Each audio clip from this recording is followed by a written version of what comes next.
తిరుమల పరకామని చోరీ వ్యవహారంలో AP high court ఇచ్చిన ఆదేశాలను బీజేపీ నేత TTD board member Bhanuprakash Reddy స్వాగతించారు. గత వైసీపీ ప్రభుత్వ హయాంలో టీటీడీలో వైసీపీ రాజ్యాంగం నడిచిందని ఆగ్రహం వ్యక్తం చేశారు. నిబంధనలకు విరుద్ధంగా చోరీ వ్యవహారంపై రాజీ చేశారని, కోట్లాది రూపాయల శ్రీవారి సొమ్మును వైసీపీ నేతలు దోచుకున్నారని విమర్శించారు.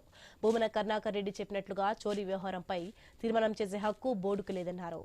గతంలో లోక్ అదాలత్లో ఇచ్చిన తీర్పు న్యాయ సూత్రాలకు విరుద్ధమని హైకోర్టు లాయర్ బీజేపీ నేత అజయ్ వ్యాఖ్యానించారు.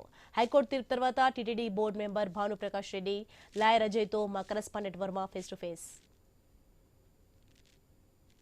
గత వైసీపీ ప్రభుత్వ హయాంలో ఏదైతే సర్దుబాటు చేసిన పరకామణి చోరీ వ్యవహారం పైన హైకోర్టు సీరియస్ అయింది. దీనిపైన అప్పట్లో లోక్ అదాలత్ ఇచ్చిన ఆ తీర్పుకు స్టే విధిస్తూ కూడా కేసును సిబిసిఐడి చేత విచారించాలని ఆదేశించింది. ఈ నేపథ్యంలో గత పాలక మండలి వ్యవహారం పైన పూర్తి స్థాయిలో విచారణ జరిపి దోషులను శిక్షించాలని కూటమి నాయకులు కోరుతున్నారు. మనతో పాటు TTD board member Bhanuprakash Reddy, ఇతర నాయకులు కూడా ఉన్నారు.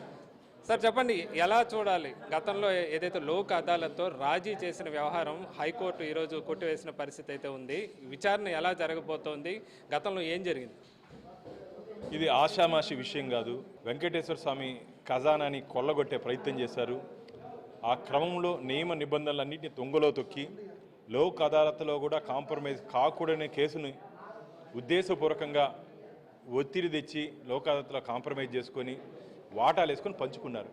పోలీసు శాఖ నుంచి తీవ్ర ఒత్తిడి వచ్చిన కారణంగా మేము ఈ కేసును రాజీకి పోయామని చెప్పి టీటీడీ విజిలెన్స్ వాళ్ళు చెప్పారంటే ఎవరయ్యా పోలీసులకి ఈ చోరీకి ఏం సంబంధం? వాళ్ళు ఒత్తిడి పెట్టాల్సిన అవసరం ఏముంది? దీనికి అన్నిటి కరుణాకర్ రెడ్డి సమాధానం చెప్పాలి. ఎవరు ఆ పోలీసు అధికారి? చెట్టు కింద పంచాయతీ చేసి ఈరోజు మేమేమో న్యాయం చేసాం, స్వామివారికి 40 కోట్లు రాయించాం. మీరెవరయ్యా రాయించేదానికి? కోర్టులో కేసులు జరుగుంటుంది. 40 కోట్ల 400 కోట్ల కోర్టు డిసైడ్ చేసి ఉంటుంది. ఈ సెటిల్మెంట్లో ప్రజలు అడుగుతున్నారు, 40 కోట్లకి సెటిల్మెంట్ చేసుకున్నారా, 400 కోట్లకి సెటిల్మెంట్ చేసుకున్నా అని చెప్పి ఈరోజు భక్తులు ప్రజలు అడుగుతున్నారు. దానికి సమాధానం చెప్పండి. అసలు ఇది కాంపౌండబుల్ కేసే కాదు. కాంపౌండబుల్ కేసు కానప్పుడు కోర్టులో ఎలా రాజీ చేసుకుంటారు? కరుణాకర్ రెడ్డి గారు ఆయన ఏం చెప్తున్నారంటే, గతంలో చోరీ జరిగింది, మా ప్రభుత్వంలో జరిగింది కాబట్టి మేము చూసి పట్టుకున్నాము. ఆ దొంగకు శిక్ష విధించే విధంగా 14 కోట్లు జరిమానా, 14 కోట్లు విలువైన, అప్పట్లో ఏదైతే మనం బహిరంగ ఆస్తుల సంబంధించి విలువ ఉంటుందో దాన్ని 100 కోట్ల పైన బహిరంగ మార్కెట్లో విలువలు ఉంటాయి. అంత పెద్ద మొత్తంలో మేము టీటీడీకి దాన్ని ఇవ్వడం జరిగింది అని చెప్తున్నారు. ఎలా చూడాలి మరి ఈ రాజీని? భారతదేశంలో రాజ్యాంగం ఉంది. కరుణాకర్ రెడ్డి రాజ్యాంగం టీటీడీలో పనిచేయాలంటే జరగదు. అది రాజ్యాంగానికి లోబడి ఎవరైనా వివరించాలి. ఆ సెటిల్మెంట్లు ఏమైనా జరిగితే కోర్టు పరిధిలో జరగాలి. అసలు సెటిల్మెంట్ ఏంది? శిక్ష పడాలి ఆయనకి. వెంకటేశ్వర సొత్తు కొట్టేసి నేను మారిపోయిన రాత్రి అని చెప్పి దండం పెట్టి ఆశీర్వాద ఇచ్చేస్తే ఈరోజు రాష్ట్రంలో దొంగలందరూ కరుణాకర్ రెడ్డి ఇంటికి వచ్చి మాకు సెటిల్ చేయండి అంటే సెటిల్ చేసి పంపించేస్తావా? వాళ్ళకి ఏం శిక్ష పడకుండా కోర్టులు ఎందుకు, పోలీస్ స్టేషన్లు ఎందుకు, జైలు ఎందుకు, బెయిల్ ఎందుకు? కరుణాకర్ రెడ్డి, ఇది మంచిది కాదు. కరుణాకర్ రెడ్డి గారు, మీరు దొంగలను ప్రోత్సహించే విధంగా మీ నిర్ణయాలు ఉన్నాయి. ఇది మంచిది కాదు అని చెప్తున్నాం. అంటే గత పాలక మండలి, అంటే అప్పుడు తాను చైర్మన్గా లేను, ముందు పాలక మండలిలో బోర్డు రిజల్యూషన్ కూడా జరిగింది అని చెప్తున్నారు. దానికి ఏదో పేపర్ కూడా చూపించారు. మరి అలా టీటీడీ బోర్డు ఇలా రాజీలు రిజల్యూషన్ చేయొచ్చా? గతంలో కూడా మీరు బోర్డు మెంబర్గా ఉన్నారు, ఎప్పుడైనా చేసిన దాఖలాలు ఉన్నాయా? ఎవరికి ఆ హక్కు లేదు. బోర్డుకి కాదు. ఎవరైనా ఒకవేళ రిజల్యూషన్ చేస్తుంటే వాళ్ళని కూడా జైలుకి పంపిస్తాం. నియమ నిబంధనలను తొంగలో తొక్కి వ్యక్తిగత ప్రయోజనం కోసం, వ్యక్తిగత స్వార్థం కోసం ఒకవేళ పొరపాటు బోర్డులో అలాంటి నిర్ణయం తీసుకుంటే వాళ్ళు కూడా జైలుకి పోయే రోజు దగ్గరలోనే ఉంది. అసలు బోర్డు మేము కాపలాదారులు మాత్రమే. బోర్డు అది హోదా కాదు, కేవలం బాధ్యత. స్వామివారి సొత్తును కాపాడాల్సిన బాధ్యత మా మీద ఉంది. అది కాకుండా మేము ఇష్టానుసారం నడుచుకుంటామంటే చట్టాలు ఉన్నాయి. గతంలో ప్రభుత్వంలో చట్టాలు వాళ్ళకి చుట్టాలేమో, ఇప్పుడు అలా కాదు. రాబో రోజుల్లో చట్ట పరిధిలో వాళ్ళు ఏ విధంగా శిక్షించాలో ఆ విధంగా మేము శిక్షిస్తాం. ఇప్పుడు తాజా పరిణామాలపైన హైకోర్టు తీర్పు నేపథ్యంలో ప్రస్తుతం సిబిసిఐడి విచారణ అయితే కొనసాగే అవకాశం ఉంది. మరి టీటీడీ బోర్డు దీనిపైన ఎలాంటి నిర్ణయం తీసుకోబోతోంది?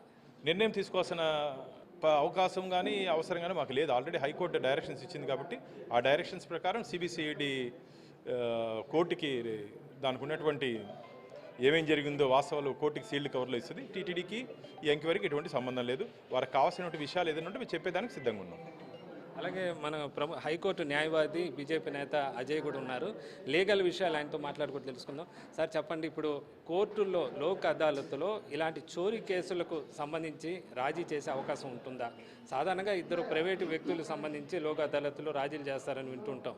ఎలా చూడాలి దీన్ని? ఇక్కడ జరిగినటువంటి కేసు రిజిస్టర్ అయినటువంటిది డాలర్లు దొంగతనం చేశాడు. హుండీలో డాలర్లు పరకామణలు లెక్కించేటప్పుడు దొంగతనం చేశాడని 379, 381 కింద కేసు రిజిస్టర్ చేయబడి జరిగింది. 381 కింద తన యొక్క యజమాని యొక్క ఆస్తిని దొంగతనం చేయడం నేరం అనేటువంటి క్లర్క్ పైన కేసు రిజిస్టర్ చేస్తారు. అంతేకాకుండా దీన్ని 379, 381 కాదు, criminal breach of trust section 409 కింద కేసు పెట్టాల్సినటువంటి కేసు ఇది. అంతేకాకుండా దీనిలో 381 కింద రాజీ పోవడానికి, లోక్ అదాలత్లో రాజీ చేసుకోవడానికి ఫిర్యాదుదారుడికి హక్కు లేదు. ఎందుకంటే ఫిర్యాదుదారుడు ఆ దొంగలించబడినటువంటి డాలర్లకు యజమాని కాదు. యజమాని కానప్పుడు అతను ఆ యొక్క కేసును రాజీ చేయమని చెప్పి కోర్టుకు పోవడము, కోర్టులో లోక్ అదాలత్లో రాజీ చేయడం ద్వారా న్యాయ వ్యవస్థకు కూడా మచ్చ తెచ్చేటువంటి ప్రయత్నము, తద్వారా శ్రీవారి హుండీని కొల్లగొట్టేటువంటి ప్రయత్నంలో న్యాయ వ్యవస్థకు మచ్చ తెచ్చారని భావిస్తున్నాను. ఇలాంటి కేసుల్లో ఇప్పుడు హైకోర్టు స్టే ఇచ్చే నేపథ్యంలో ఎలాంటి చర్యలు తీసుకునే అవకాశం ఉంది? ఉదాహరణకి ఏదైతే విజిలెన్స్ అధికారి ఎవరైతే ఫిర్యాదు చేశారో అతని పైన ఏమైనా చర్యలు ఉండే అవకాశం ఉందా? లేకపోతే ఫర్దర్ అతను ఏదైతే ఒత్తిడి చేశారో నన్ను వేరే అధికారిని ఒక రిపోర్ట్ ఇచ్చినట్లుగా తెలుస్తుంది. ఎలాంటి చర్యలు, ఎలాంటి సెక్షన్లు వాళ్ళ మీద ఉండే అవకాశం ఉంది? ఈ కేసు విచారణకు వచ్చిన వెంటనే హైకోర్టు న్యాయమూర్తి కేసులో ఉన్నటువంటి తీవ్రతను చూసి ఇది సాధారణమైనటువంటి కేసు కాదు, దీనిలో శ్రీవారి హుండీని కొల్లగొట్టారనేటువంటి ఒక అభిప్రాయంతో సిబిసిఐడికి ఇవ్వడం జరిగింది. సిబిసిఐడి ఐజీకి పర్టికులర్గా సమాచారం ఇచ్చి టీటీడీలో పోలీస్ స్టేషన్లో ఉన్నటువంటి రికార్డులే కాకుండా కోర్టులోని లోక్ అదాలత్ రికార్డు కూడా సీజ్ చేయమని చెప్పడం ద్వారా కేసు యొక్క తీవ్రత చాలా బలంగా ఉంది. హైకోర్టు కూడా భవిష్యత్తులో ఈ కేసులో చాలా తీవ్రమైనటువంటి చర్యలు తీసుకునేటువంటి అవకాశం ఉంది. హైకోర్టు స్టే ఇచ్చిన నేపథ్యంలో గతంలో అతని మీద నమోదైన కేసులు కొనసాగే అవకాశం ఉంటుందా? ఈ స్టే సంబంధించి ఎలాంటి లీగల్గా ఎలాంటి అంశాలు ఉంటాయి? లోక్ అదాలత్ కేసును రద్దు చేసిన తర్వాత వెంటనే ఆ కేసు రీఓపెన్ అయిపోయినట్లే, ఆ కేసు పైన చర్య జరుగుతుంది. అంతేకాకుండా ఆ కేసు విచారణ జరగడమే కాకుండా లోక్ అదాలత్లో రాజీ చేయడానికి జరిగినటువంటి కారణాలు సంబంధిత అధికారులు, సంబంధిత రాజకీయ నాయకులు అందరిపైన కూడా ఇంకొక కేసు బుక్ చేయమని హైకోర్టు చెప్పేటువంటి అవకాశం ఉంది. లీగల్గా హైకోర్టు న్యాయవాది బీజేపీ నేత అజయ్ కూడా చెప్తున్నారు, ఎక్కడ కూడా గతంలో ఈ విధంగా లోక్ అదాలత్ లాంటి చోట్ల ఇద్దరు ప్రైవేటు వ్యక్తుల వ్యవహారంలో మాత్రమే ఇద్దరు రాజీకి వస్తారు తప్ప ఇక్కడ టీటీడీ విషయంలో సంబంధించి ఈ విజిలెన్స్ అధికారి కానీ ఇతర నేరుగా వాళ్ళు రాజీ చేసుకునే అవకాశం ఉండదు. ఎందుకంటే వాళ్ళకి సంబంధించిన ఆస్తులు కాదు కాబట్టి, వాళ్ళు జస్ట్ అక్కడ అధికారిగా ఉన్నారు కాబట్టి రాజీ చేసే అవకాశం ఉండదు. దానికి విరుద్ధంగా లోక్ అదాలత్ న్యాయస్థానంలో దీనిపైన తీర్పు ఇచ్చిన నేపథ్యంలో హైకోర్టు ఏదైతే సిబిసిఐడి ఎంక్వైరీ చేసిందో ప్రస్తుతం గతంలో ఉన్న కేసు కొనసాగుతోంది. అలాగే పూర్తి స్థాయి ఎంక్వైరీ కూడా హైకోర్టు చేయమని చెప్పిన నేపథ్యంలో సంబంధిత అధికారులపైన కూడా కేసులు నమోదు అయ్యే అవకాశం ఉన్నట్లుగా చెప్తున్నారు. మొత్తం మీద ఏదైతే పరకామణి చోరీ వ్యవహారానికి సంబంధించి సిబిసిఐడి ఎంక్వైరీ హైకోర్టు ఆదేశించిన నేపథ్యంలో ప్రస్తుతం రాబోయే రోజుల్లో విచారణ ఎలా ఉండబోతుందన్న చర్చ అయితే సర్వత్రా ఉందని చెప్పచ్చు. ఇది ఇక్కడ తాజా పరిస్థితి. కెమెరామ్యాన్ రాజేష్తో వర్మ, ఐ న్యూస్.